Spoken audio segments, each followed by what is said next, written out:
مغودي على الصعوبات التي واجهها اللاعب وعاشها، خاصة أنه كان عنده مشكل حتى في القدمين ديالو في الصور.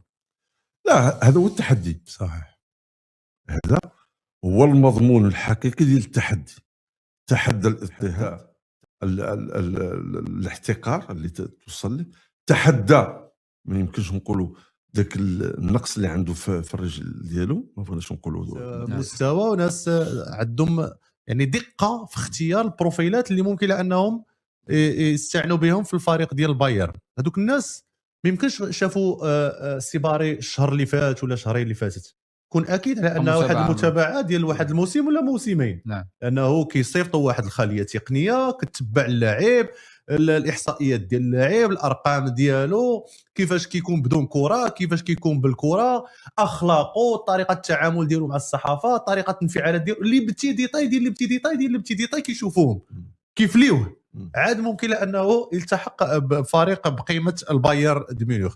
كتبقى على ان بالنسبه لي قفزه نوعيه مهمه في مسار اللعب، غادي تضيف ليه بزاف في النواحي التقنيه وفي النواحي التكتيكيه، وغادي تزيدوا تطور في تطور، وغادي ان شاء الله يكون في مستوى اكبر في المستقبل. واللي زوين هو انه ما بقاش هذاك ما بقاش ذاك التواصل او لا ذاك الطريقه ديال الاتفاق هو كاين في لاكوب دي موند. يعني تم الحسم في الصفقه وهو كاين مع المنتخب الوطني المغربي. هذا عامل مهم في تركيز اللاعب، لانه قبل لاكوب دي موند كنا كنسمعوا على ان البايرن ميونخ بغى السيباري، ولكن بقى السؤال امتى الوقت؟ واش قبل لاكوب دي موند؟ واش وسط لاكوب دي موند؟ واش تنتهي لاكوب دي موند؟ بالنسبه لي انا لعبنا مع البرازيل، قدم مستوى كبير، خدينا النتيجه اللي كنا كنبغيو وكنا كنطمحوا الاكثر، ولكن خدينا النتيجه المتوسطه. ولكن بالنسبه لي انا هو انه تم حسم الصفقه وهو باقي في لاكوب دي موند، اللي غتخليه لانه يركز بواحد الشكل كبير مع المنتخب الوطني المغربي، وغتعطيه واحد الحافز معنوي كبير في تقديم افضل المستويات ديالو. اكيد. واسماعيل السيباري عنده قصه خاصه فيها التضحيه وفيها ايضا العزيمه وفيها ايضا الاصرار. اسماعيل السيباري تواصلت يعني قبل البرنامج مع احد المقربين من عائله السيباري. السيباري كان يعاني من بعض المشاكل في القدمين، يعني في الصغر في الطفوله، وعانى كثيرا قبل ان يعني يمشي يعني او يركض بشكل طبيعي. بدأ مسيرته الكرويه في نادي دوري الدرجه الرابعه في بلجيكا، حيث كانت ويلبروك اول مدينه بلجيكيه استقرت فيها عائله اسماعيل السيباري بعدما هاجرت من اسبانيا بعد الازمه الاقتصاديه التي عاشتها اسبانيا سنه 2008. ويلبروك تقع على بعد نحو 10 كيلومترات فقط من مدينه انتويرب البلجيكيه، وهنا بدأ اسماعيل الطفل يداعب الكرة، واستمر في تطوير موهبته حتى بلغ 8 من العمر تقريبا، وحتى وصل إلى 8 ولا زال لم يجد له مكان في أي نادي. بعد ذلك انتقلت عائلة السيباري للعيش في مدينة أخرى، حيث خاض تجربة جديدة مع نادي يدعى بيرشخوت البلجيكي. وفي تلك الفترة كان النجم البلجيكي موسى ديمبلي يلعب في صفوف الفئات السنية للنادي، حيث جاور إسماعيل. لكن تجربة إسماعيل مع بيرشخوت لم تدم طويلا، إذ سرعان ما لفت أنظار كشافي نادي أندرليخت أحد الأندية الكبيرة في بلجيكا. أمضى 3 سنوات لم تكن سهلة على الإطلاق، وهنا تظهر الصعوبات التي وجدها السيباري. وفي أحد الأيام ذهب كعادته إلى التدريب، وبينما كان يغير ملابس استعدادا للنزول إلى الملعب، دخل مدربه وسأله باستغراب: ماذا تفعل هنا؟ ألم تقرأ البريد الإلكتروني الذي أرسل إلى أسرتك؟ أجاب إسماعيل، طبعا إسماعيل السيباري، لا.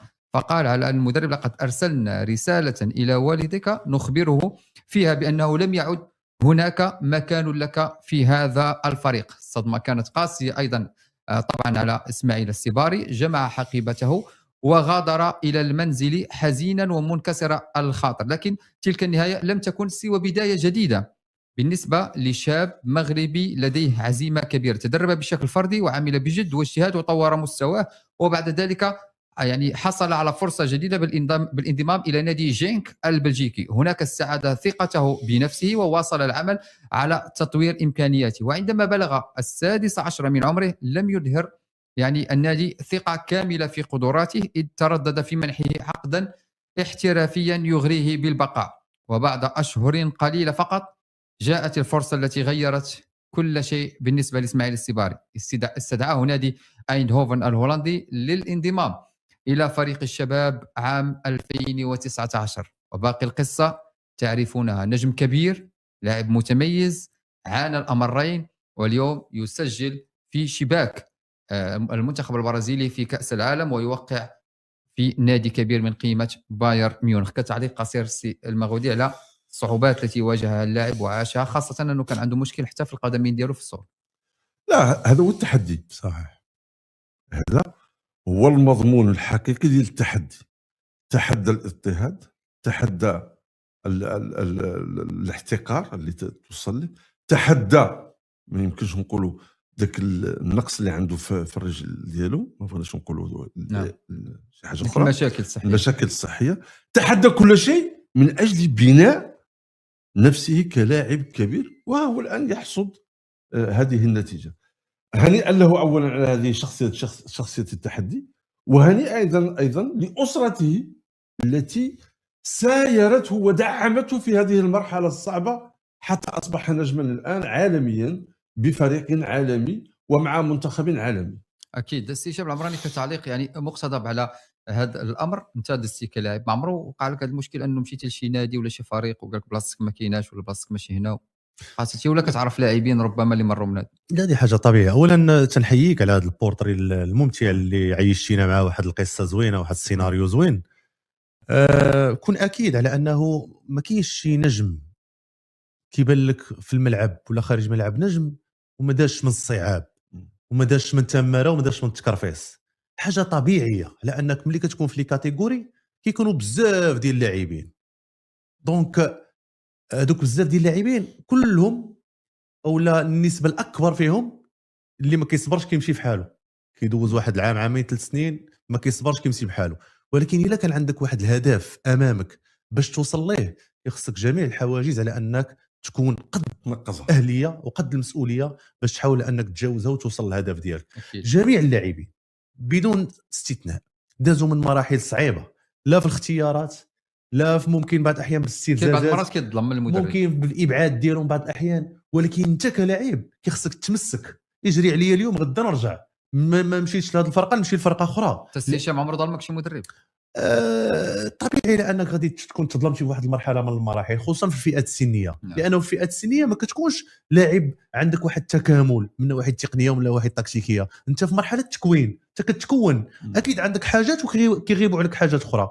اللي ما كانش مفهوم شحال هذه هو انه المدربين ديال الفئات السنيه كيبغيو لعاب جاهز، كيشوفوا كيتفرجوا في السنيور نهار الحد كيبغي لعاب ديال المينيموم ولا ديال الكادي بحال ديال السنيور، كيدير داكشي بحاله. لا، كاين فرق. هذاك اللاعب وصل لواحد السن كيلعب في الفريق الاول، ولكن هذاك اللاعب اللي تحت 14 ولا تحت 15 سنه فهو في اطار التكوين، عنده حاجات وكيغيبوا عليه حاجات. الدور ديالك كمكون ماشي كمدرب، كمكون كمربي، لانه هما شحال هذه كانوا كياخذوا كمدربين، كيحكم عليك وكيدير معك بواحد الانفعاليه او كيحاسبك على بعض الامور التكتيكيه، وانت يلاه في اطار التكوين اللي من المفروض على هذاك لونكادرور على انه هو اللي وجه هذاك اللاعب وهو اللي حاول انه يصلح لبعض الامور باش يكون لاعب في المستوى الكبير في المستقبل. وما نساوش على انه اي لاعب كيوصل للفريق الاول وكيدير مسار كبير، راه ما كينساش اللي داروا فيه الخير واللي داروا معاه المزيان، وفي نفس الوقت ما كينساش هذوك اللي حاربوه واللي بغاو على انه يسالي المسار ديالو قبل ما يبدا. اكيد.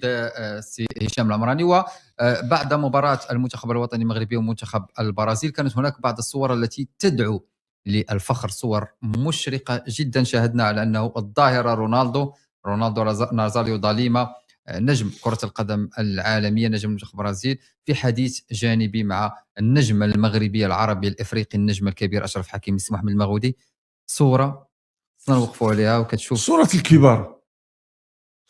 كاين حتى واحد الصوره مع غادي نرجعوا لها مع نيمار. لا، صوره ديال رونالدو مع نور الدين نيبت. نعم، نور الدين نيبت راه واحد روبرتو كارلوس. راه نور الدين نيبت كلاعب راه اسطوره من اساطير كره القدم الوطنيه. لعب ضده بزاف، لعب ضده كان كيوقفوا بزاف كمدافع مبهر، مدافع قوي بشخصيه قويه، لاعب كبير.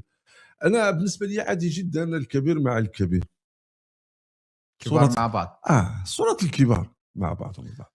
انا كيجيني اشرف حكيمي ابار لاعب انسان اجتماعي، كتحس بلا انه انسان اجتماعي، يعني عنده واحد عنده القبول، كنقولوا حنا بالمغرب القبول، عنده الطابع ديال القبول ديال الوالدين ديالو، عنده الرضا، هذاك راه هو القبول، الرضا ديال الله والرضا ديال الوالدين، هذاك راه هو القبول.